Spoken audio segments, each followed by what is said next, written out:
নমস্কার শ্রোতা বন্ধুরা, জীবন দর্শন মোটিভেশন চ্যানেলের আরও একটি নতুন ভিডিওতে আপনাদের সকলকে স্বাগত। আশা করি সকলে ভালো আছেন। সামনেই আসছে রথযাত্রা। রথযাত্রা বলতে যে নামটা প্রথমে মনে পড়ে সেটা হলো পুরীর জগন্নাথ দেবের রথযাত্রা। প্রাচীনকাল থেকেই মন্দির, ঠাকুর দেবতা এগুলো নিয়ে আমরা ভীষণ আবেগী, তাই দেবতাদের সম্পর্কে নানা রহস্য উন্মোচন করতে আমরা সব সময় আগ্রহী। আমাদের ভারতবর্ষে এমন অনেক মন্দির আছে যেখানে লুকিয়ে রয়েছে বহু রহস্য। পুরীর জগন্নাথ মন্দিরও সেগুলোর মধ্যে অন্যতম। জগন্নাথ দর্শন করেননি এমন বাঙালি পাওয়া কার্যত অসম্ভব, কিন্তু এই মন্দিরের এমন কিছু রহস্য রয়েছে যা শুনলে সত্যি শিউরে উঠবেন। এই মন্দিরের ইতিহাস যতটা পুরনো ঠিক ততটাই অলৌকিক। এই মন্দিরে এমন অনেক অদ্ভুত জিনিস দেখা যায় যা সত্যি আশ্চর্যের, যার কোনো বৈজ্ঞানিক ব্যাখ্যা নেই। কথিত আছে যে পুরীর জগন্নাথ মন্দিরে নাকি ভগবান শ্রীকৃষ্ণের মৃত্যু রহস্য লুকিয়ে রয়েছে। তাহলে গোড়া থেকেই শুরু করা যাক। কুরুক্ষেত্র যুদ্ধের পর অনেক দিন কেটে গেছে। ভগবান শ্রীকৃষ্ণ তখন ছিলেন দ্বারকায়। একদিন তিনি গাছের ডালে পা ছড়িয়ে বসে বাঁশি বাজাচ্ছিলেন। তার রাঙা চরণকে টিয়া পাখি ভেবে ভুল করে বসল এক শবর। তার নাম ছিল জরা। টিয়া পাখি মারতে গিয়ে কৃষ্ণের পায়েই আঘাত করে বসল জরা। বাণের আঘাতেই অবশেষে বৈকুণ্ঠ লোকের উদ্দেশ্যে যাত্রা করলেন শ্রীকৃষ্ণ। অপঘাতে শ্রীকৃষ্ণের মৃত্যুর খবর পেয়ে অর্জুন ছুটে এলেন দ্বারকায়। দেহ সৎকারের সময় অর্জুন দেখলেন গোটা দেহটা পুড়লেও সখার নাভি দেশ পুড়ছে না। আর তখনই হলো দৈববাণী, ইনি সেই পরম ব্রহ্ম। অর্জুন, একে সমুদ্রে নিক্ষেপ করো, সমুদ্রেই ওর অনন্ত শয়ন। অর্জুন তাই করলেন। সমুদ্রের ঢেউয়ে ভাসতে ভাসতে এগিয়ে চলল পরম ব্রহ্ম সেই নাভি, আর সেটা লক্ষ্য করে সমুদ্রের তীর ধরে ছুটে চলল হত্যাকারী সেই শবর জরা। দ্বারকা থেকে পুরী পর্যন্ত ছুটে চলল সে, আর সেখানেই ভগবান তাকে স্বপ্নাদেশ দিলেন, কাল ভোরে আমাকে তুলে নে, এখন থেকে তোর বংশধর শবরদের হাতেই পুজো নেব আমি। তখন থেকেই তিনি শবরদের কাছে নীলমাধব রূপে পূজিত হতে থাকলেন। তখন কলিযুগ। কলিঙ্গের রাজা তখন ইন্দ্রদ্যুম্নদেব। তিনি ছিলেন বিষ্ণু ভক্ত। এই ইন্দ্রদ্যুম্নদেব গড়ে তুললেন একটি মন্দির, শ্রীক্ষেত্র, আর সেটাই আজকের এই জগন্নাথ ধাম। কিন্তু মন্দিরে কোনো বিগ্রহ ছিল না। একদিন রাজসভায় কথা প্রসঙ্গে তিনি জানতে পারলেন নীলমাধবের কথা। ইনি নাকি ভগবান বিষ্ণুরই এক রূপ। সেই শুনে রাজা চারিদিকে লোক পাঠিয়ে খবর নেওয়া শুরু করলেন। এদের প্রত্যেকেই ছিলেন ধার্মিক এবং সকলে ব্রাহ্মণ সন্তান। কিন্তু কেউ কোনো খবর না পেয়ে ফিরে এলো। শুধুমাত্র একজন এখনো ফেরেনি, তার নাম বিদ্যাপতি। তিনি জঙ্গলের মধ্যে পথ হারিয়ে ফেলেন। তাকে উদ্ধার করলেন সুন্দরী শবরকন্যা ললিতা। বিদ্যাপতিকে নিয়ে এলেন তাদের বাড়ি। ললিতা শবররাজ বিশ্বাবাসুর কন্যা। অবশেষে ললিতার প্রেমে পড়লেন বিদ্যাপতি। বিয়েও হলো দুজনের। বিয়ের পর বিদ্যাপতি আবিষ্কার করলেন রোজ সকালেই শবররাজ বিশ্বাবাসু কয়েক ঘন্টার জন্য কোথাও উধাও হয়ে যান। কোথায় যান বিশ্বাবাসু? স্ত্রীকে প্রশ্ন করতে বিদ্যাপতি জানতে পারলেন জঙ্গলের মধ্যে একটি গোপন জায়গায় পুজো করতে যান পিতা বিশ্বাবসু। নীলমাধবের সন্ধান যখন পাওয়া গেছে তখন তো আর ছাড়ার কথা নয়। অমনি বিদ্যাপতি বায়না ধরলেন তিনিও দর্শন করবেন নীলমাধবকে।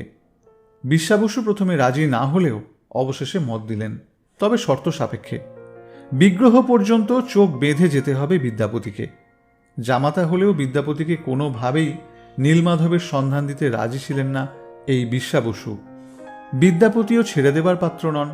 চোখ বাঁধা অবস্থায় যাওয়ার পথে তিনি গোটা পথটাতেই সর্ষের দানা ছড়াতে ছড়াতে গেলেন।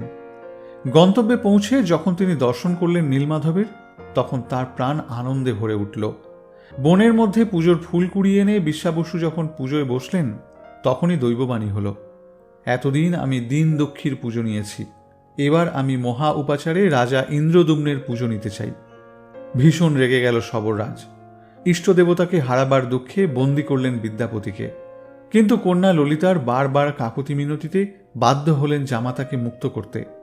এদিকে বিদ্যাপতি মুক্ত হওয়ার সঙ্গে সঙ্গে নীলমাধবের খবর পৌঁছে দিলেন রাজার কাছে। রাজা ইন্দ্রদ্যুম্ন মহা ধুমধাম করে জঙ্গলের মধ্যে সেই গুহার উদ্দেশ্যে রওনা হলেন ঠাকুরকে সাড়ম্বরে রাজপ্রাসাদে আনতে। কিন্তু এ কি, ঠাকুর কোথায়? তখন আবার দৈববাণী হল, সমুদ্রের জলে ভেসে আসবে কাঠ, সেই কাঠ থেকেই বানাতে হবে বিগ্রহ।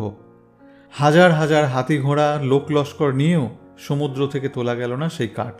শেষে কাঠের একদিক ধরলেন শবররাজ, এবং আরেক দিক ধরলেন ব্রাহ্মণপুত্র বিদ্যাপতি। মহারাজ তার কারিগরদের লাগালেন মূর্তি গড়ার কাজে। কিন্তু সেই কাঠ এমনই পাথরের মতো শক্ত যে ছেনি হাতুড়ি সবই ভেঙে যায়। তাহলে এখন উপায় কি? মূর্তি গড়বে কে? মহারাজের আকুলতা দেখে জগন্নাথের আদেশে বৃদ্ধের বেশে হাজির হলেন স্বয়ং বিশ্বকর্মা। তিনিই করবেন মূর্তি, কিন্তু শর্ত একটাই, যে ঘরে তিনি মূর্তি গড়বেন সেই ঘরের দরজা 21 দিনের আগে তিনি নিজে না খুললে কেউ যেন তার ঘরে না আসে। শুরু হলো মূর্তি গড়ার কাজ। এদিকে ইন্দ্রদ্যুম্নের স্ত্রীর মনে কৌতূহল বাসা বাঁধে। তিনি কান পেতে শোনেন কাঠ কাটার ঠকঠক শব্দ। 14 দিন পর রানী দেখলেন যে ওই ঘর থেকে আর কোনো শব্দই আসছে না, সম্পূর্ণ নিস্তব্ধ। কি হলো? কৌতূহল চেপে রাখতে না পেরে রানী মহারাজকে জানাতেই ইন্দ্রদ্যুম্ন খুলে ফেললেন সেই কক্ষের দরজা। ভিতরে দেখেন বৃদ্ধ কারিগর উধাও। পড়ে আছে 3টি অসমাপ্ত মূর্তি, তাদের হাত পা কিছুই করা হয়নি। গর্হিত অপরাধ করে ফেলেছেন ভেবে পাপবোধে দুঃখে ভেঙে পড়লেন রাজা। তখন দেবশ্রী নারদ তার সম্মুখে আবির্ভূত হয়ে বললেন, এমনটা আগে থেকেই পুনর্নির্ধারিত ছিল, তিনি এই রূপেই পূজিত হতে চান। সেই থেকে শ্রী জগন্নাথ দেবের মূর্তি ওইভাবেই পূজিত হয়ে আসছেন যুগ যুগ ধরে। এবার পুরীর জগন্নাথ মন্দিরের সেই অদ্ভুত অদ্ভুত রহস্যগুলি সম্পর্কে বিস্তারিত জেনে নেব। পুরীতে 1800 বছরের রীতি অনুযায়ী মন্দিরের গায়ে একজন পূজারী মন্দিরের একেবারে উপরে উঠে যান, কিন্তু স্বাভাবিক নিয়মে নয়। তিনি ওঠেন নিজের পিছন দিক দিয়ে, মানে রীতিমতো না দেখেই তিনি মন্দিরের উপরে উঠে যান। সেখানে গিয়ে আগের দিনের ধ্বজা পাল্টে নতুন ধ্বজা লাগিয়ে সন্ধে দেখিয়ে নিচে নেমে আসেন। আজ পর্যন্ত এর অন্যথা হয়নি। আরেকটি রহস্য হচ্ছে এই ধ্বজাতে। এই ধ্বজাটি সর্বদাই হাওয়ার বিপরীত দিকে উঠতে থাকে। সেখানে কি রহস্যময় ব্যাপার রয়েছে যার জন্য ধ্বজাটি এইভাবে অস্বাভাবিক আচরণ করছে, এই ঘটনার কোনো বৈজ্ঞানিক ব্যাখ্যা আজ পর্যন্ত পাওয়া যায়নি। পুরী মন্দিরের সুদর্শন চক্রের ওজন 20 কেজি। পুরী শহরের যে কোনো জায়গা থেকে এই চক্রকে দেখা যায়। আড়াল আবডাল কাটিয়ে যে কোনো প্রান্তর থেকে এই চক্র দেখা যায়, এবং যেদিক থেকেই দেখুন না কেন সবসময় মনে হবে আপনি সামনের দিক থেকেই দেখছেন। পৃথিবীর যে কোনো প্রান্তে যে কোনো মন্দিরেই আপনি যান না কেন, দেখবেন অনেক পাখির অবাধ বিচরণ, কিন্তু পুরীর মন্দিরের উপর দিয়ে আজ পর্যন্ত কোনো পাখি উঠতে দেখা যায় না। এমনকি মন্দিরের ওপর দিয়ে আজ পর্যন্ত ওড়েনি কোনো বিমান। তাই অনেকেই মনে করেন জগতের নাথ জগন্নাথের উপরে কেউ নেই। বছরের পর বছর ধরে সেই বার্তাই দিচ্ছে এই মন্দির। পুরীর জগন্নাথ মন্দিরটি এমনভাবে তৈরি যে এর ছায়া ভূমিকে স্পর্শ করে না। সকাল থেকে সন্ধ্যা অবধি কখনোই আপনি মন্দিরের ছায়া দেখতে পাবেন না। এমনটা যদি আপনি লক্ষ্য না করে থাকেন তাহলে পরের বার অবশ্যই বিষয়টি দেখবেন, নিজেই প্রমাণ পেয়ে যাবেন। এটা নাকি প্রভুরই মায়া। এমন ঘটনাই ঘটে চলেছে যুগ যুগ ধরে। জগন্নাথ মন্দিরের মোট 4টি দরজা রয়েছে, তার মধ্যে অন্যতম হল সিংহদ্বার। এই সিংহদ্বারের আগে পর্যন্ত সমুদ্রের গর্জন শোনা যায়, কিন্তু সিংহদ্বারের একটা সিঁড়ি অতিক্রম করলেই সমুদ্রের শব্দ আর শোনা যায় না। এমনকি এত বড় মন্দিরের কোনো স্থান থেকেই এত কাছে থাকা সমুদ্রের কোনো শব্দই শোনা যায় না। বিশ্বের যে কোনো জায়গায় সকালে সমুদ্রের দিক থেকে হাওয়া তীরের দিকে আসে, আর বিকেলে উপকূলের দিক থেকে সমুদ্রের দিকে যায়। তবে আশ্চর্যের বিষয় হলো পুরীতে তার উল্টোটা হয়। এটাই নাকি শ্রীক্ষেত্রের মহিমা। 12 বছর অন্তর জগন্নাথ বলরাম ও সুভদ্রার নবকলেবর হয়। জগন্নাথ বলরাম ও সুভদ্রার মূর্তি যে কাঠে নির্মিত হবে সেই গাছের কতগুলি বিশেষ বৈশিষ্ট্য থাকে। যেমন সেই গাছটি নিম গাছ হবে, অথচ গাছের মধ্যে চন্দনের গন্ধ থাকবে। গাছের মধ্যে শঙ্খ, চক্র, গদা এবং পদ্মের চিহ্ন থাকবে। গাছটিতে সাপেরা ঘিরে থাকবে, আর গাছের উপর দিয়ে কোনোদিন কোনো পাখি উড়বে না, ইত্যাদি। বলা হয় যে এরকম গাছের সন্ধান প্রতিবার স্বপ্নাদেশের মাধ্যমে মন্দিরের মুখ্য পুরোহিত পেয়ে থাকেন। তারপরেই হয়ে থাকে নবকলেবরের প্রস্তুতি। তবে জগন্নাথ দেবের মূর্তি পরিবর্তন আজ পর্যন্ত মন্দিরের কোনো পূজারী দেখেননি। যখন এই মূর্তি বদলানো হয়, পূজারীদের চোখ এবং 2 হাত কাপড় দিয়ে বাঁধা থাকে, তাতে কেউ এটি দেখতেও পান না এবং স্পর্শও করতে পারেন না। এটা খুবই আশ্চর্যজনক একটি মুহূর্ত। কথিত আছে যে এই সময় যদি কেউ এই কক্ষে প্রবেশ করেন তাহলে তার মৃত্যুও হতে পারে। পুরীর মন্দিরের সবচেয়ে বিশেষ রহস্যটি হল জগন্নাথ দেবের মহাপ্রসাদ। সারা বছর ধরেই সমপরিমাণ প্রসাদ রান্না করা হয়, কিন্তু ওই একই পরিমাণ প্রসাদ দিয়েই কয়েক হাজার মানুষকে হোক বা কয়েক লক্ষ মানুষকে খাওয়ানো হোক, সকলেই প্রসাদ পায়, কেউ অভুক্ত থাকে না। এই প্রসাদ কখনো কমও পড়ে না এবং কখনো নষ্টও হয় না। এই মন্দিরের রান্না করার পদ্ধতিও বেশ রহস্যের। একটি পাত্রের ওপর আরেকটি পাত্র, এমনি করে মোট 7টি পাত্র বসানো হয় একটি উনানের ওপর। এই পদ্ধতিতে যে পাত্রটি সব থেকে উপরে বসানো থাকে সেটির রান্না সবার আগে হয়, আর সবচেয়ে নিচের পাত্রটির রান্না সব থেকে শেষে সম্পন্ন হয়। পুরীর জগন্নাথ মন্দিরের শেষ রহস্যটি হল গুপ্তধনের চাবি। এই মন্দিরের বার্ষিক আয় প্রায় 60 কোটির কাছাকাছি, যেখানে মন্দিরের সম্পত্তি প্রায় 300 কোটি। অনেকের মতে মন্দিরের গুপ্তধনের পরিমাণ এর থেকেও বেশি। স্থানীয় লোকজনদের মতে মন্দিরের উচ্চতা ঠিক যতটা, ঠিক ততটাই এই মন্দিরের গুপ্তধনের পরিমাণ, যা অর্থ ও জহরতে পরিপূর্ণ। আষাঢ় মাসের শুক্লা দ্বিতীয়া তিথিতে জগন্নাথদেব বোন সুভদ্রা এবং দাদা বলরামকে নিয়ে রথে চড়ে রাজা ইন্দ্রদম্নের পত্নী গুন্ডিচার বাড়ি যান। শুরু হয় এক অন্যতম উৎসব, রথযাত্রা। সেখান থেকে 7 দিন পর আবার সকলেই নিজের মন্দিরে ফিরে আসেন। এই যাওয়াটাকেই জগন্নাথের মাসির বাড়ি যাওয়া বলে। রথের দিন 3টি সুসজ্জিত রথ পরপর যাত্রা করে মাসির বাড়ির উদ্দেশ্যে।